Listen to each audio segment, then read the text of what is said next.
অনেক দিন পর আমার আব্বু আম্মু এসেছে আমার বাসায়।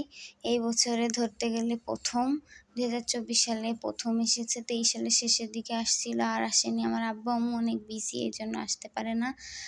আর এসেছে, আমার খুব আনন্দ লাগছিল। আব্বু আম্মু আসলে সবারই আনন্দ লাগে, শুধু আমার না, প্রতিটা মেয়েরই আনন্দ লাগে। হ্যালো এভরিওয়ান, আসসালামু আলাইকুম। আলহামদুলিল্লাহ, আমি ভালো আছি। আপনারা সবাই কেমন আছেন? এই যে দেখতেই পাচ্ছেন, আমার আব্বু আম্মু এসেছে, আমার জন্য কত জিনিস নিয়ে এসেছে। মাংস নিয়ে এসেছে, ভুড়ি বা বট যেটাই বলেন নিয়ে এসেছে।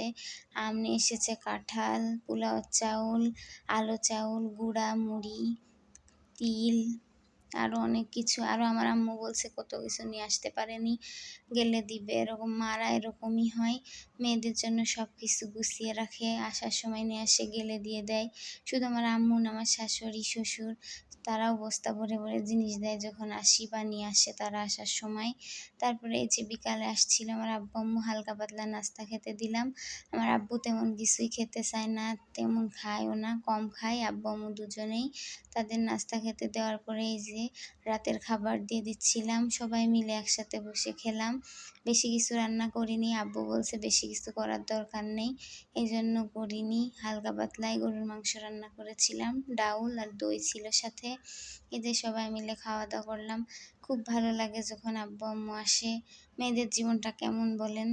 সব মেয়েদেরই একদিন শ্বশুরবাড়ি চলে যেতে হয়, বাপ মা কষ্ট করে মানুষ করে, তারপরে একদিন বিয়ে হয়ে যায়, অতিথির মতো আম্মুদের বাসায় বেড়াতে যেতে হয়, এরকম। তারপরে এই যে আমার আম্মু এসে তো বসে থাকে না, কাজ শুরু করে দিয়েছে সকালবেলা।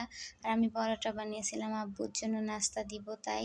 এই যে এখানে রেডি করে রেখেছি, আর আমার আম্মু এদিকে কাজ করছিল, সকালে রান্না করছিল। আমার আম্মু যতদিন থাকে আমার কষ্ট হয় না, সব কাজ আমার আম্মুই করে দেয় আমার। এই যে এদিকে মাংস রান্না ছিল, ডাউ, সেটা দিয়ে আব্বুকে একটু নাস্তা করতে দিলাম। আর এদিকে আমার আম্মু রান্না করছে, আম্মুকে রেখে গিয়েছিল। আর আমার আব্বু এই যে চলে যাচ্ছে পরের দিন সকালে। আমার আব্বু এসে থাকতে চায় না, কারণ সে খুব বিজি।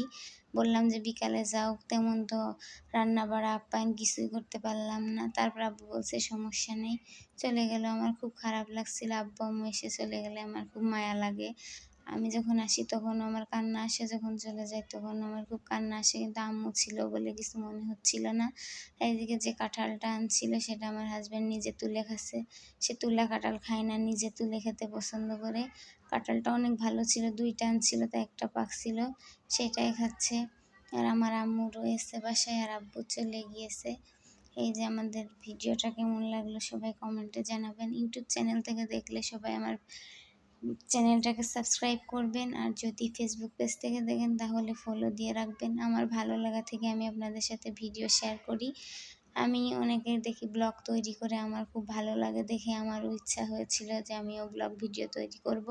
সেই হিসাবে আমি বাসায় যা করি আপনাদের সাথে ভিডিও দেওয়ার চেষ্টা করি। সবাই ভালো থাকবেন, সুস্থ থাকবেন। আল্লাহ হাফেজ।